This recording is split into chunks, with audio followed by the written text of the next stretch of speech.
देखिए, राजनीतिक तुष्टीकरण करने के लिए लोग जाने जाते हैं और कांग्रेस पार्टी को अपने चिंतन शिविर में इस बात की चिंता करनी चाहिए कि आखिर क्या कारण है कि राजनीतिक रूप से वो लोग इतने पिछड़ते जा रहे हैं। परिवारवाद और वंशवाद की प्रतीक पार्टी कांग्रेस को अधिकांश प्रदेशों के चुनाव में मुंह की क्यों खानी पड़ रही है? तो ये लोग अपनी कमजोरियों के विषय में चिंता तो करते हैं नहीं, तुष्टीकरण के चक्कर में रहते हैं। ये हायर एजुकेशन मिनिस्टर है तमिलनाडु के, कहते हैं कि जो हिंदी में बोलते हैं वो पानी पूरी बेचते हैं। देखिए, हिंदी हमारी राष्ट्रभाषा है और अपनी राष्ट्रभाषा का हम सभी लोग बहुत सम्मान करते हैं। इसके अलावा भी पूरे देश में बोली जाने वाली बहुत सारी अन्य भाषाएं हैं। हम लोग तो हर भाषा के प्रति सम्मान व्यक्त करते हैं, लेकिन जिस तरह का मंतव्य उनका आया है घोर निराशाजनक है, निंदनीय है। देश की अस्मिता और हिंदी की अस्मिता पर इस तरह से जो चोट की गई है वो कहीं से भी स्वीकार्य नहीं है। ये ज्ञानवापी मस्जिद में जो सर्वे होने वाला है, सुप्रीम कोर्ट ने उसको रोक लगाने से इनकार कर दिया है। सुन नहीं पाया। ज्ञानवापी मंदिर का जो सर्वे शुरू होने वाला है, सुप्रीम कोर्ट ने उसको रोक लगाने से साफ इनकार कर दिया। देखिए, जब भी कहीं कोई विवाद होता है, कोई मामला आता है, तो इन परिस्थितियों में चीज़ें कोर्ट के सामने जाती हैं और सुप्रीम कोर्ट ने अगर इस मसले पर इस तरह का फैसला लिया है तो किसी भी राजनीतिक दल को कोई टीका टिप्पणी नहीं करनी चाहिए। कोर्ट में लंबित कोई भी मामला, कोर्ट का कोई भी फैसला स्वागत योग्य होता है। मोहाली में जो ब्लास्ट हुआ था, इसमें तो पंजाब के डीजीपी ने कंफर्म किया है कि इसके पीछे बब्बर खलसा और आईएसआई की बैकिंग थी। देखिए, यह तो बहुत निराशाजनक खबरें होती हैं जब इस तरह से ब्लास्ट होते हैं, और जो हमारी खुफिया एजेंसी हैं, जो जांच एजेंसियां हैं, वो लोग सघन इस चीज़ों की जांच करती हैं। अभी ये तथ्य सामने आ रहे हैं। हम लोग तो चाहते हैं कि पूरी तरीके से अनुसंधान हो और इसके पीछे हर व्यक्ति जो भी दोषी है उस पर निश्चित रूप से कार्रवाई।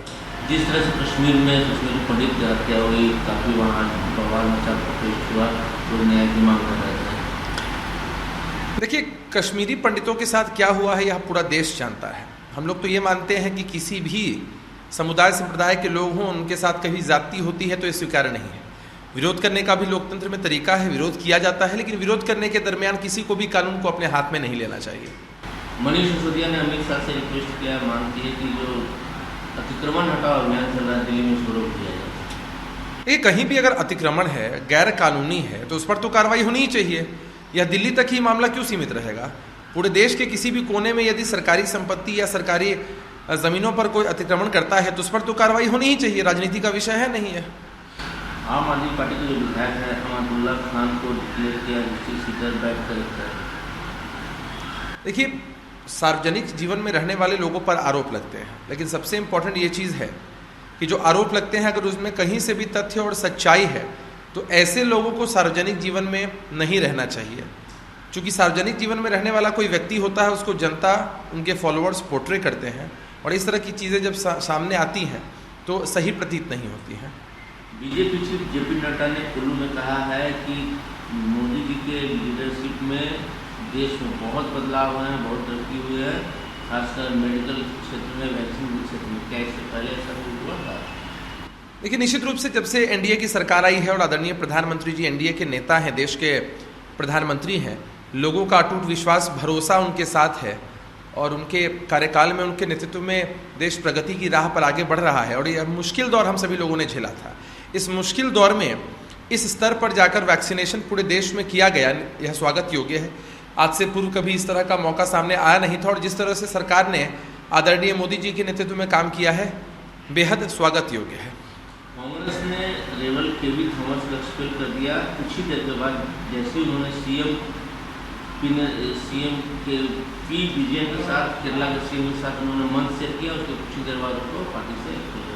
देखिए, यह तो कांग्रेस पार्टी का आंतरिक मामला है कि उनके कौन से नेता उनकी पार्टी का जो प्रोटोकॉल है, उनकी पार्टी का जो नियम है वो तोड़ते हैं और अन्य पार्टी के नेताओं के साथ दिखते हैं, मंच शेयर करते हैं।